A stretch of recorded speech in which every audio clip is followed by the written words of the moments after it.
from the Financial Aid and Scholarships Office over at UC Davis. I'm really happy to be here today. I love seeing the parents being involved, the students.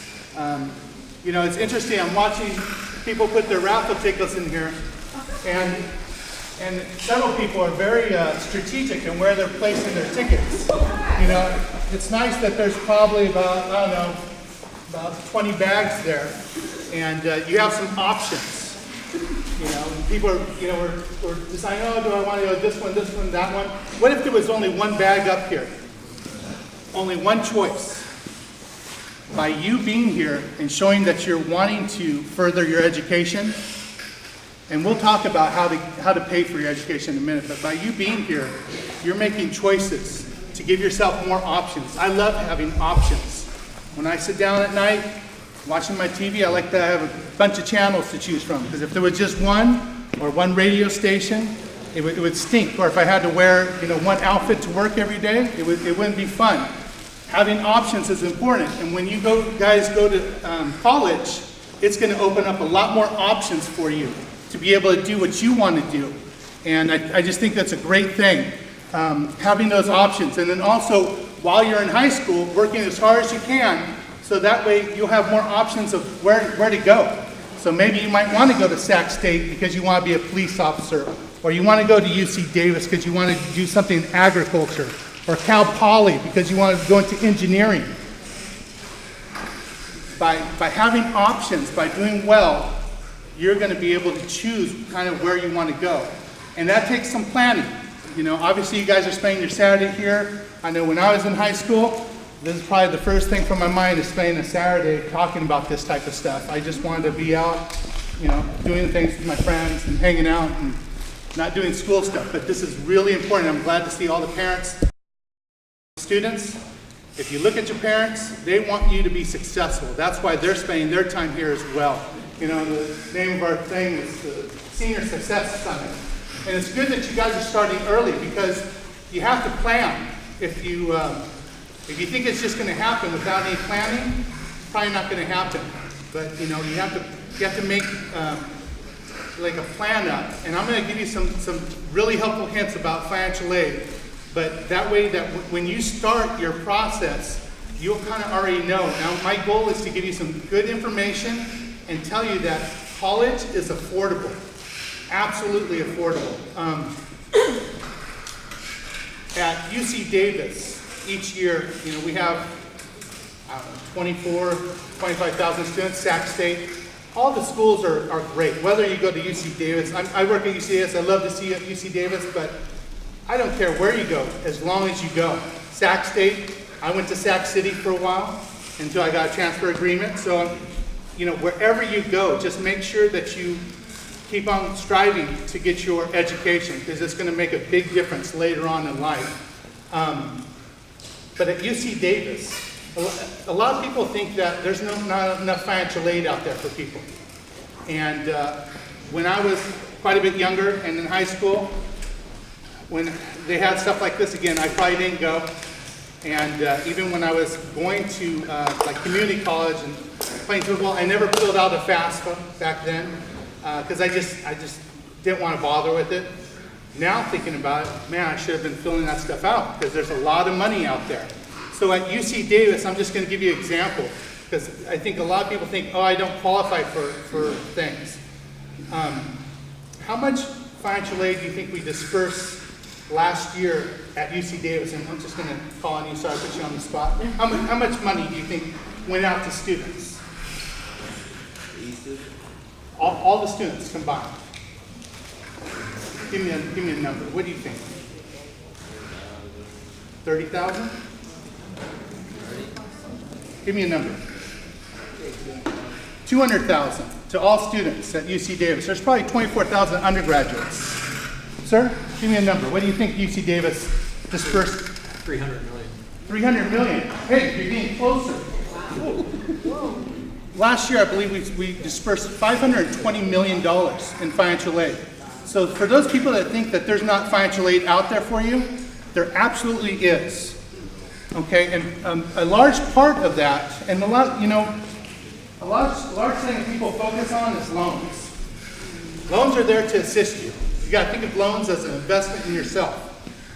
You'll hear a lot of stories about people, oh, I'm so in debt with these student loans.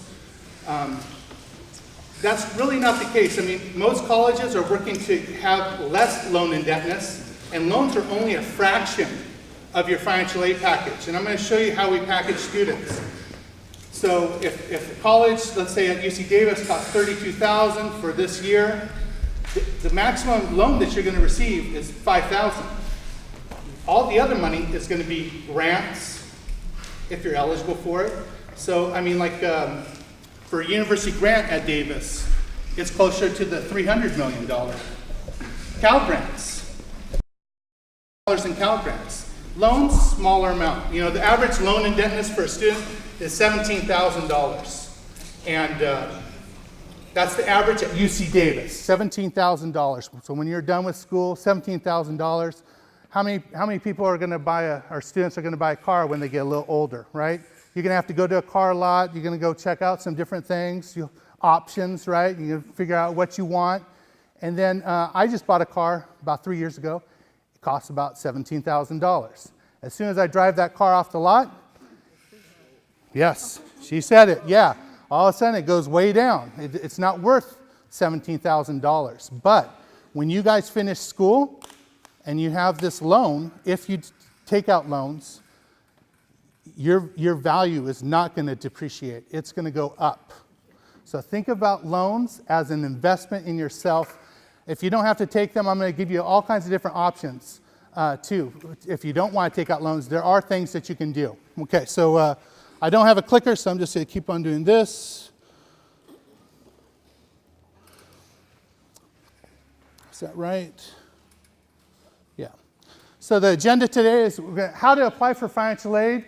I'm going to just give you a financial aid overview, the basics of how we package students, and it's kind of the same for all the schools, and then things to remember.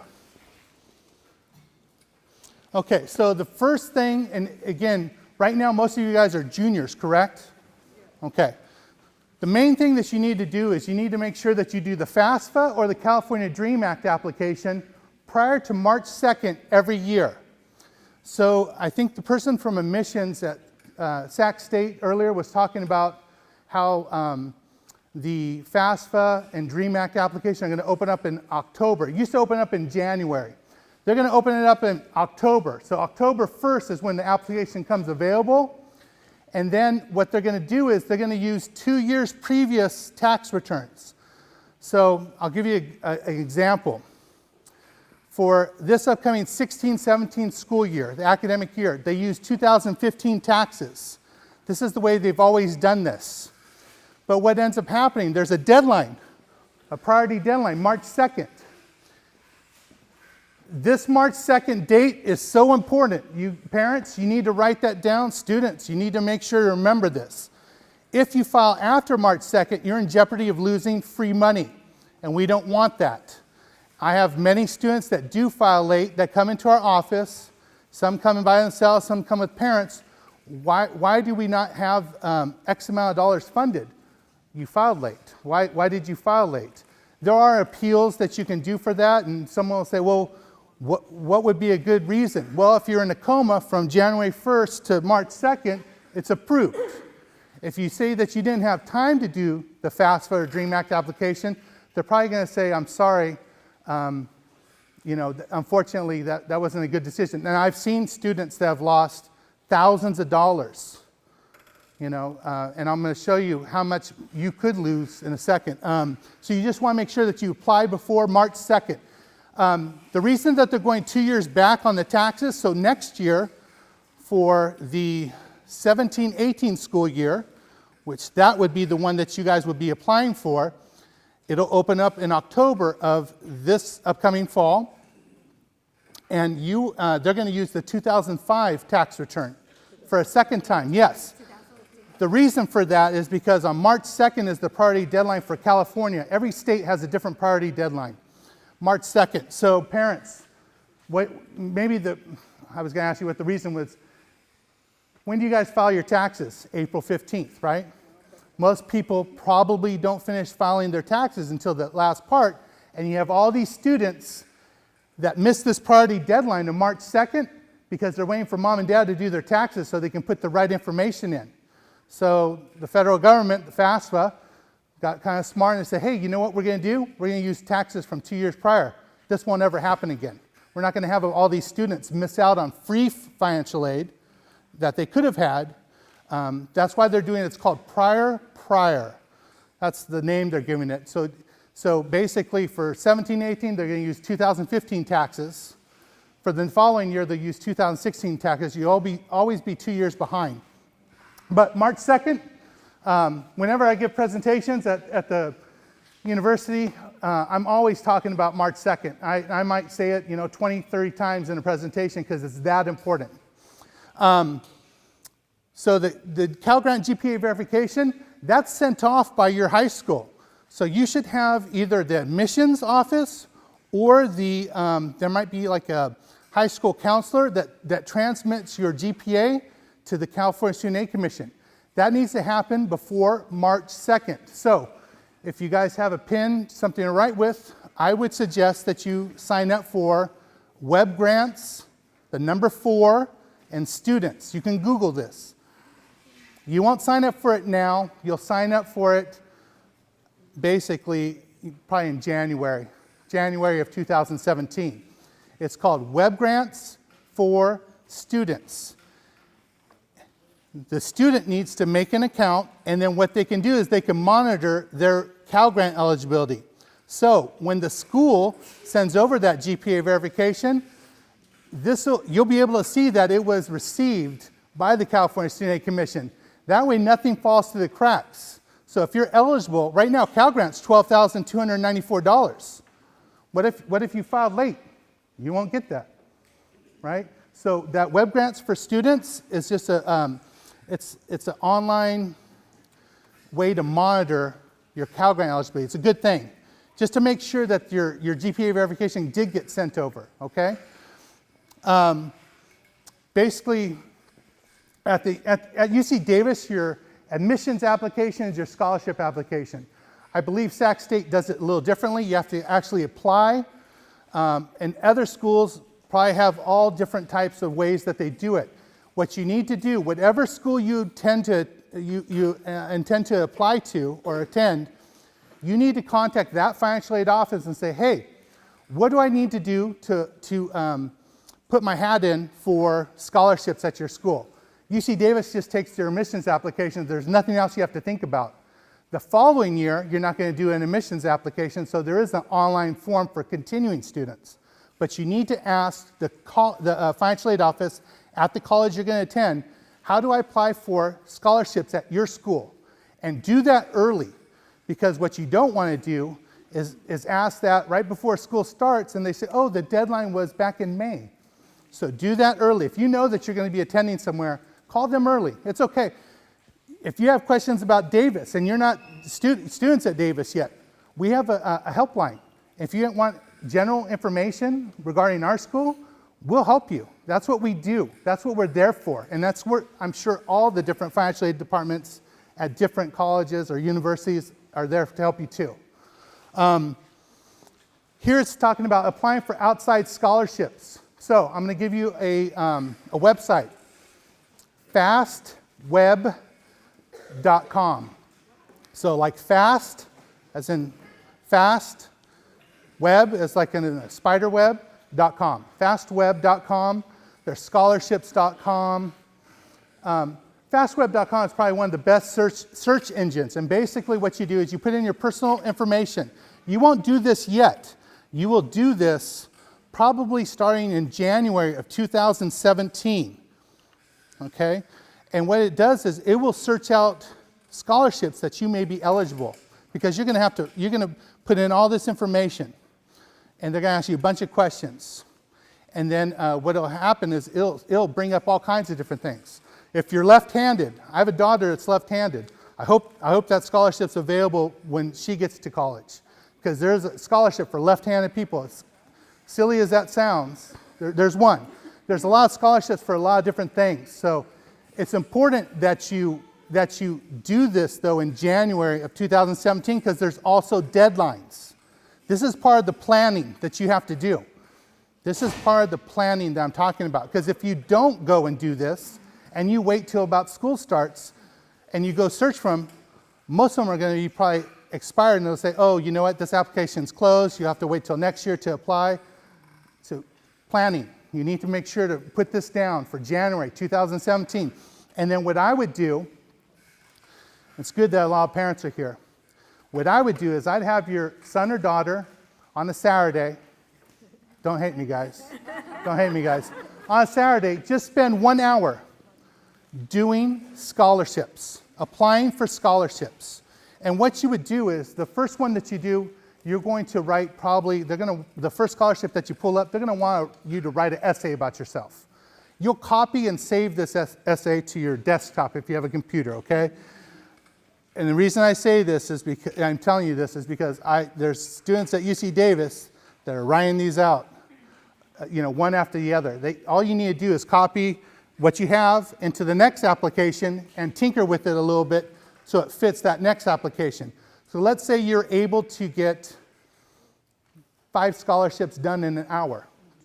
Don't spend all day. Don't spend all your Saturday doing that. Nobody wants to do that anyways, right? But spend at least an hour. Let's say you get 5 scholarships in. Let's say you get 1 scholarship and they give you $500. How much did you just make in an hour? $500. You can think of this as like a job almost, right? There's no guarantee that you'll get the scholarship, but if you don't apply, I can guarantee you won't get the scholarship, right? So again, this planning. I really, and again, I'm telling you exactly what I'm going to tell my daughters when they're going to school. We're going to sit down for probably an hour. They're going to probably, oh, come on, Dad. But these are things that there's a lot of scholarships out there. I have a cousin that works for NASA. He went to school on mainly grants and scholarships. He applied the heck out of scholarships.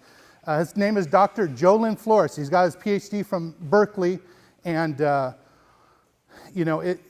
he was able to do it when I think that, like our family, I'll give you a little background real quick. My background is, my grandparents came from Mexico.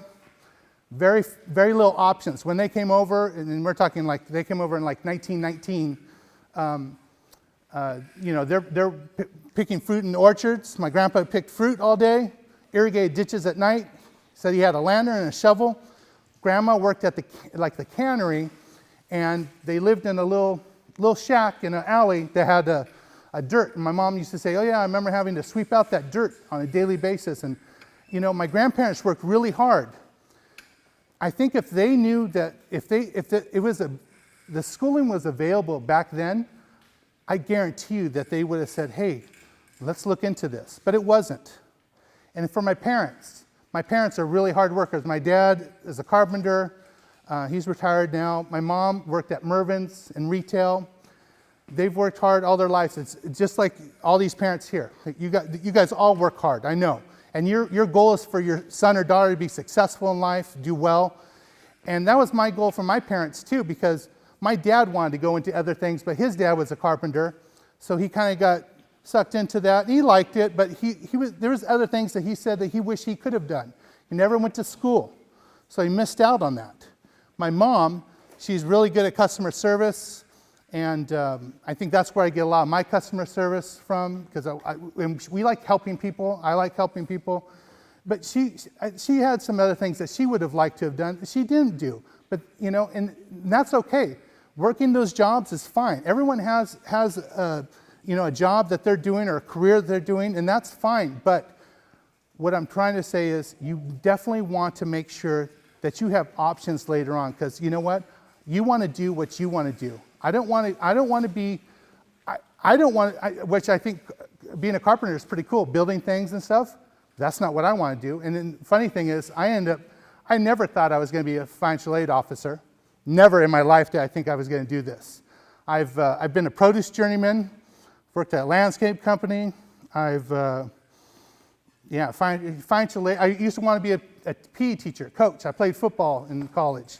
And I like helping people. And I met my wife, and she worked in admissions at National University. I said, hey, they have a position here for financial aid.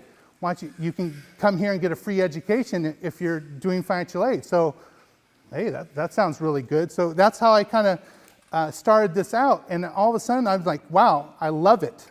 But school has helped me to have some choices. And I keep on emphasizing this. Sorry, guys, if I'm reiterating myself. But it just, I never thought I was going to be a financial aid officer. And you know what? You might think that you want to be something right now.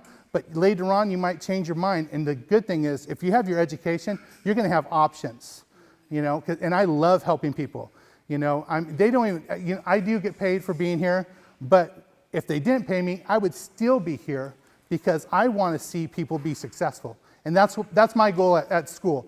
And I want to see you guys be successful because that's what's important. Because as a community, you know, I want everyone to hopefully get a higher education, do well, be productive in society. I mean, that's what it's all about. Okay, no more tangents. Sorry, guys. Okay, how to apply for financial aid? Okay, the student and parent must sign the application. So basically, when you do your FAFSA or the California DREAM Act application, the FAFSA is for students that have a Social Security number. The California DREAM Act application is a new application. It's for undocumented students that do not have a Social Security number or who have a Social Security number through Deferred Action for Childhood Arrivals, which is called DACA. You have to decide which application to do. And the main thing, before March 2nd, at the end of the application, you both have to sign it. Student has to sign it, parent has to sign it. That's it. You have to do that. Also, after you do your application, you should be able to print out what's called a student aid report. Again, this is not going to be until, you guys will probably do this in October 1st or between October 1st of this year to March 2nd of 2017. You're going to do your application. When you do your application, make sure that you look at your student aid report. I just fixed a student's DREAM Act application because, you know, they said that they made $2,000, but they added a zero at the end. So all of a sudden they put $20,000. Well, all of a sudden, you know, they're eligible for a little bit less aid, and they're wondering why is that, you know? So we made those fixes, but the student aid report will basically show everything that you put on your financial aid application. You just want to make sure to double check it, make sure it's correct. Okay. There's also on the application, there's the selective services for the guys. You can automatically register for selective services. That's something you'll have to do to receive federal student aid. Okay, you have to sign up for selective services. If you're now the California DREAM Act application, those students are not eligible for federal student aid. They still have to do, for men, you still have to do the selective service. If you don't, you won't receive any financial aid. So that's something you just have to do. Everyone does it. On the application, it's set up. You check a box. It says, sign me up. You're signed up. Okay? Hopefully there won't be any draft or anything. Okay, so different types of financial aid that you'll see are grants, scholarships, loans, and you also have work study, so employment. And we'll go over just a few of them. Okay, for federal grants, you have the Pell Grant. The Pell Grant's like an entitlement. So when you do your financial aid application, it's going to give you this number at the very end. It's called the Expected Family Contribution, EFC, Expected Family Contribution. That's what the government feels you should be able to contribute based on the information you provide on your application. So I was at another high school, and this parent wanted to know why his son or daughter wasn't eligible for any grant money. And then we looked at, they had their student aid report. Well, sir, you make $200,000. So yeah, the more you make, the less free money you're going to receive. The less you make, the more free financial aid you're going to receive. It makes sense. It makes sense because the families that need that assistance are going to receive it. So we all pay taxes. Our tax money goes to providing this university grant or Pell Grants. So the lower your EFC, and the lowest is 0, you'll receive the maximum Pell Grant eligibility. As your EFC goes up, your Pell Grant eligibility shrinks. When you get to if your EFC is I don't know, around 5,000, you're not eligible for Pell Grant any longer. But you may be eligible for other things. There's this Supplemental Educational Opportunity Grant. Again, that's for Pell eligible students. State grants, you guys heard of Cal Grant. Most important thing for Cal Grant, that you do your application before March 2nd. So a lot of people ask, how do I apply for Cal Grant? Do your FAFSA or California DREAM Act before March 2nd, you're applied. You also have to do the GPA verification. That's why you sign up for that Web Grants for Students, so that you can make sure that they did, in fact, send your GPA verification to the California Student Commission, which is in Rancho Cordova. Okay, so that's important that you follow up on that. This middle class scholarship, I know the young lady earlier was talking a little bit about that. It is a new program. It's for families that make up to $150,000 in income. Basically, if they make under $100,000, they'll get 20% of their tuition fee. So if tuition is, I don't know, $1,000, they're going to get $200 paid for their tuition, towards their tuition. If it's more, they'll receive more. And there's also a university grant. Now, if you're not going to a UC, if you're going to a state college, they have state grant. Same type of thing. These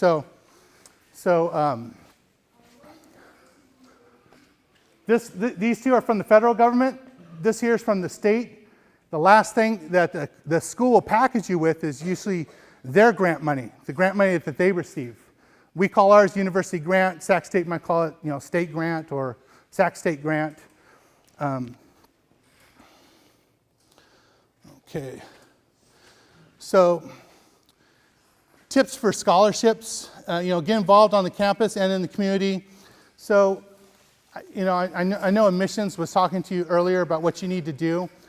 The other thing that really helps, and I don't work in admissions, but I work with intercollegiate athletics, and I've heard the admissions people talk to them. Some of the different things that you want to do is, if you could possibly do some community service or things outside the school to put onto your application, or if you play sports, if you're a captain on the team, anything like that, or if you belong to a club at school, anything like that will help in your application when you're applying to schools. You definitely want to put that. Because at UC Davis, there's many students with high GPAs, but they kind of want to know what else you've done. So just because you have, and we have some students that have a 4.0 and that don't get into Davis. It's very possible, because these other students, they've done other things, and they look at these type of things. So just something to think about. Apply for as many scholarships as possible. Every time I talk to a group of incoming freshmen at Davis, there's about 500 of them. Hey guys, how many of you applied for scholarships? They raise their hand. You guys applied for a lot, and someone will say, hey, I applied for a ton. How many? 5. Not enough. So it's like, if you went fishing and you only had 5 fishing poles out there and you're throwing the lines out there, you might catch something, you might not. You have 100 pools, you're going to catch something if something's out there, right? So you want to apply for as many scholarships as possible. Ask the colleges that you're going to be going to, hey, what scholarships do you have? Do they have a scholarship office? UC Davis has a scholarship office that you can go walk into. Hey, I'm coming to Davis this fall. I want to know, what kind of scholarships can I apply for? They're going to tell you your admissions applications, your scholarship application, but they'll have other things there too. They have outside scholarships on their website as well. Fastweb.net or fastweb.com, great search engine. Be sure that you, for the scholarships, be sure that and it says read all the instructions, be sure that you're aware of the deadlines. That's probably the most important thing, because sometimes those deadlines will pass. What I would do is in early January, do the search, and then I would be doing the scholarships that the deadlines come first. Get those done first and then work on the others. Okay, so loans. So here again it says it's an investment in your future. So right now the student loans for subsidized is 4.29%, unsubsidized is 4.29%, same percentage. Subsidized means that no interest accrues while you're in school. No interest accrues while you're in school. Unsubsidized means that interest accrues while you're in school. There's also Parent Plus loans. Those have a higher interest rate. So those families that might have a higher EFC, a higher expected family contribution, you may need to take out additional loans possibly. So sometimes when people make more money, they spend more money. And that's choice. So for example, that person I was talking about that they made $200,000, yeah, you know, it's you know, if they're paying for extra items, you know, and they're saying, I can't afford it. Well, no, you cut back maybe on some of those items and you could afford it. You just decided to maybe belong to a golf course, or, you know, you have a boat, you have a rental property that you know, I don't know, but I'm just saying. These loans, these two loans you don't have to make payment on those until you're done with school. Once you've graduated or by chance separated from the university or college, you don't have to make any payments until you're done with school. That starts 6 months after you're done with school. For the Parent Plus loan, you have options as well. One of them is 60 days after the last disbursement of the academic year. So what that means is UC Davis is on the quarter system, fall, winter, spring. When spring financial aid pays out, your Parent Plus loan pays out. 60 days later is when your parents go into repayment, or they can choose the option of repaying after you've graduated. Again, I would talk to the financial aid office regarding these if you have questions.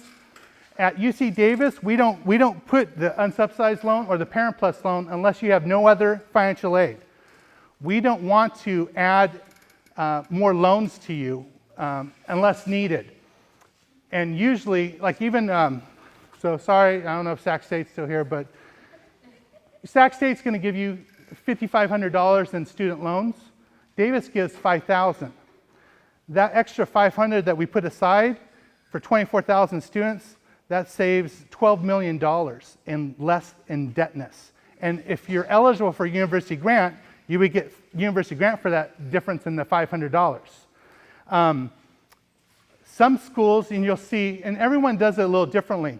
Some schools will put everything on there. So after you've gotten your eligibility for all the grants and stuff, they're going to put the max subsidized loan, they're going to put the max unsubsidized loan, which is $2,000, and then they're going to put the Parent Plus loan on there because they want to fill your financial aid package. So when you're looking at it and saying, wow, they're offering me all this financial aid, just remember, these are loans. They'll always be in offered status. You have to choose whether to take them out. All the grant money will be in accept status because no one's going to say no to free money. At Davis, if for some reason the amount of financial aid you're receiving isn't enough, that's when you call our office and say, hey, Vince or whoever you're talking to, what other options do I have? And we'll say, you know, Mr. Roberts, your son or daughter can take out additional subsidized loan up to $500. There's a $2,000 unsubsidized loan. There's Parent Plus loan. But we're going to tell you those options. We don't want to just put them on there.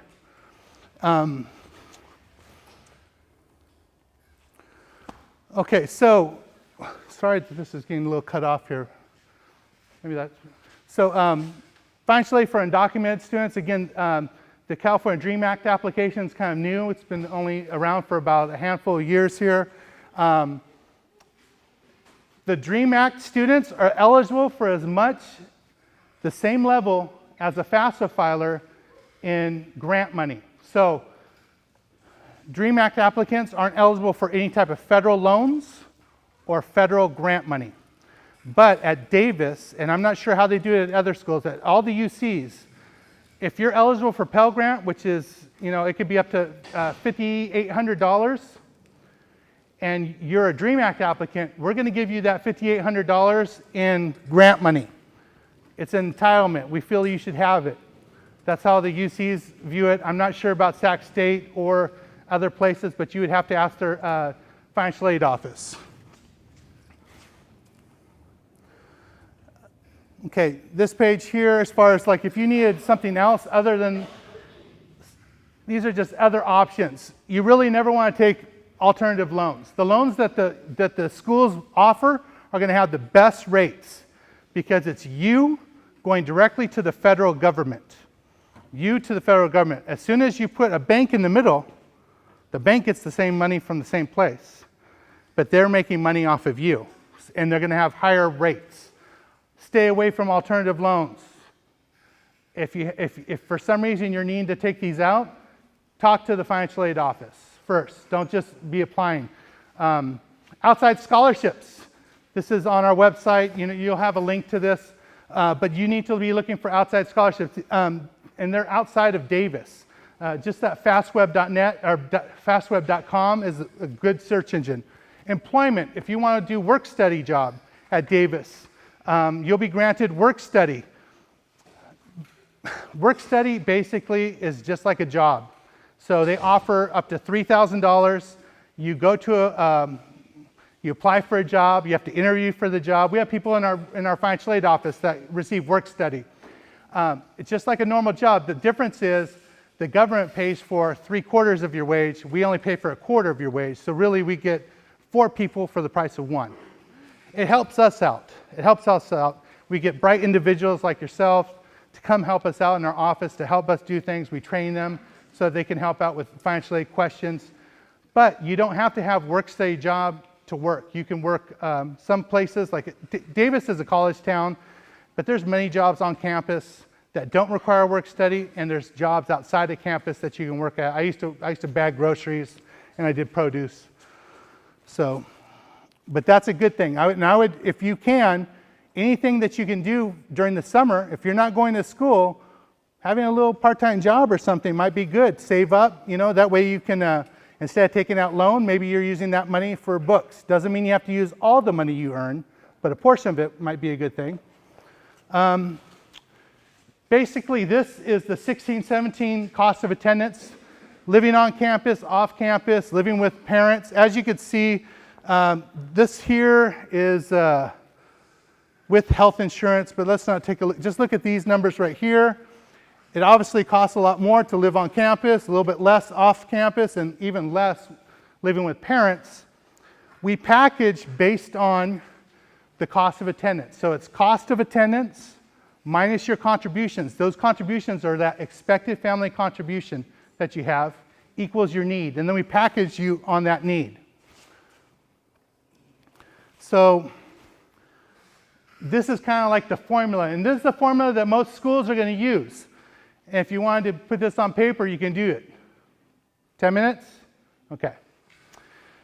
It's the cost of attendance minus the contributions equals the need. This self-help, every school has this self-help, and basically it's the student helping themselves out. If you got a scholarship for, let's say, $500, your self-help would all of a sudden go down to $3, and they would post a scholarship on your awards account. It's you helping yourself out, helping pay for school. I'll tell you why we have that $3,500 in there.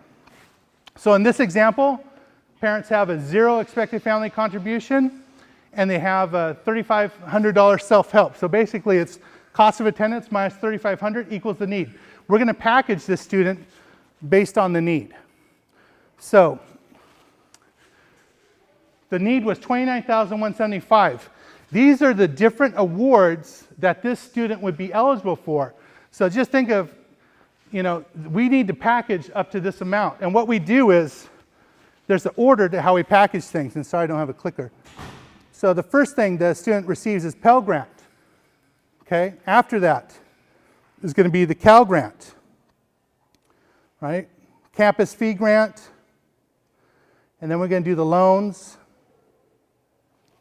The last thing we package students with is University Grant.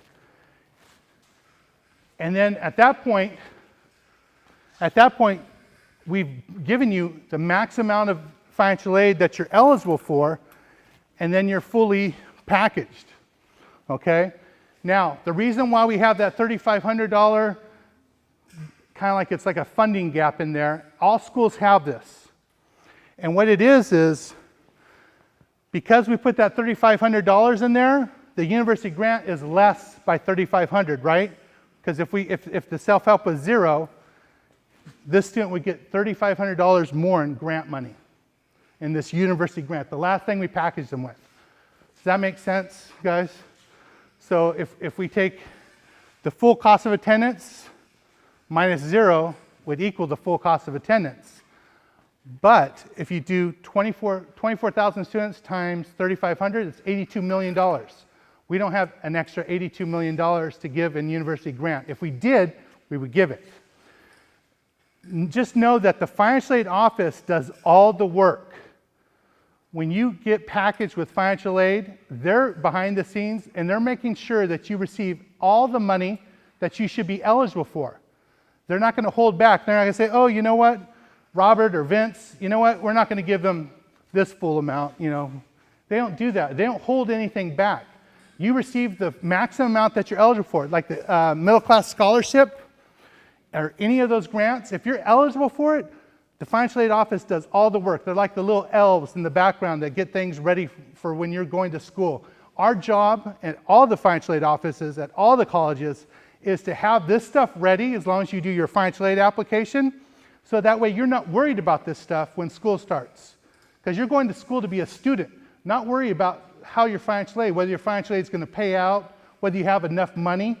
You know, hopefully what will end up happening is when you get admitted to a place, you're going to receive your admissions letters and, hey, congratulations, you've been admitted to UC Davis or Sac State, wherever. And then they're going to tell you, hey, go view your personalized financial aid package online here. Ours is called My Awards. Sac State probably has a name for theirs. We want to have this all ready for you. So if you filed your FAFSA before March 2nd and you've been admitted to Davis, we're going to have this ready for you. So when you look, you'll be able to see what awards you have. And that's usually admission letters go out on, usually some schools are all different. Ours is March 15th for incoming freshmen, but we want to give you enough time because school does not start until September. You have another 6 or 7 months there to plan, hey, what do I need to do? Am I going to need to take out these loans, or am I going to go find a little part-time job during this summer and maybe earn that money? Other things that you can do to save money at school would be, if you're going to live on campus, be in a dorm room that has 3 people versus 2 or 1. If you have a meal plan, you're going to make sure that your meal plan is reasonable. So I have students with 0 EFC here, 0 EFC here, and they're both on campus. This student gets a refund. This one's like, why does my friend get a refund? I don't. Oh, because you're in a single bedroom. You have unlimited meals. You have the most expensive plan. I said, that's why you're not getting a refund and they are getting a refund to use that refund for books and stuff. In the unlimited meals, you know, she's probably like 100 pounds. You know, she'll look like me after a year if she had unlimited meals. I'm just saying, there's no reason. You need to talk to the place that you're going to attend. So if you plan to live on campus somewhere, talk to them. Find out, hey, what are the meal plans? What's the living arrangements? What's the cheapest that I could be in? Because after that first year, usually what ends up happening is you'll find people that are in that you like, because your roommates might not be the people you like, but on the dorm room floor, the floor that you're at, you might have other friends. Hey, let's go find an apartment next year. And that's usually cheaper. But ask these questions. Again, the schools are there to help you through this process. Yes, ma'am.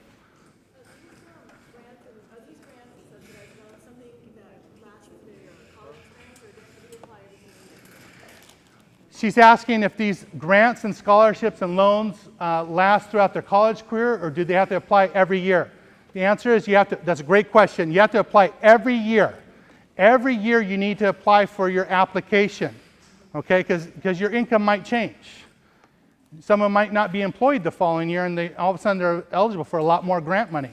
Or let's say all of a sudden someone got a job being a, computer engineer, and their income went way up. Hey, they can afford. They don't need those grants now. They can afford to pay for some of this tuition. Each year, you want to make sure that you do your application and do it before March 2nd, right? Yes. Sorry, who was? Oh, yes, ma'am.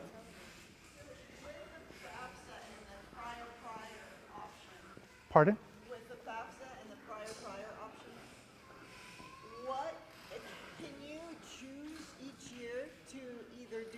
prior, or just prior? No. Depending on... Yeah.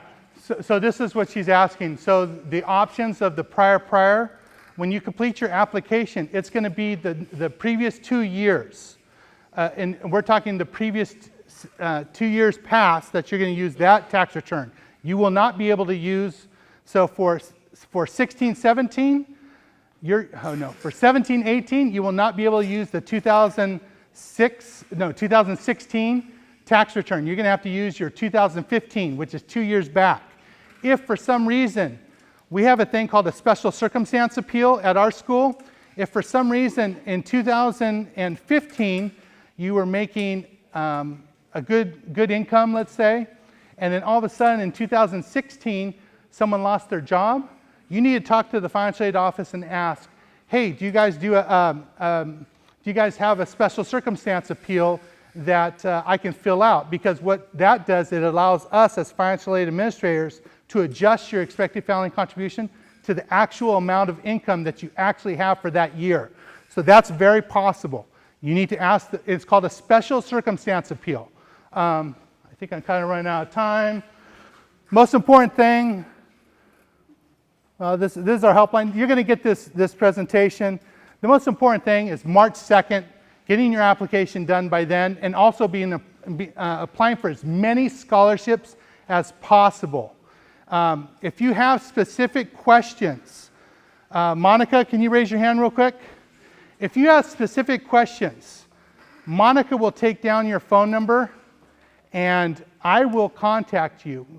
If you want to give Monica your phone number and you have specific questions, because I'm going to be leaving here in a few minutes and I'm out of time. If you have specific questions, contact Monica and I will contact you and I will help you. And again, you have a lot of time before you have to actually do the application, but I can help answer some questions if you have those. The other option would be call any financial aid department. You can call ours, you can call Sac State. Remember, we're here to help. I guarantee you all of those financial aid departments will help assist. And if they don't, call Davis. I know for sure that we're there to help. Thank you so much for your time and look forward to seeing you guys in the future.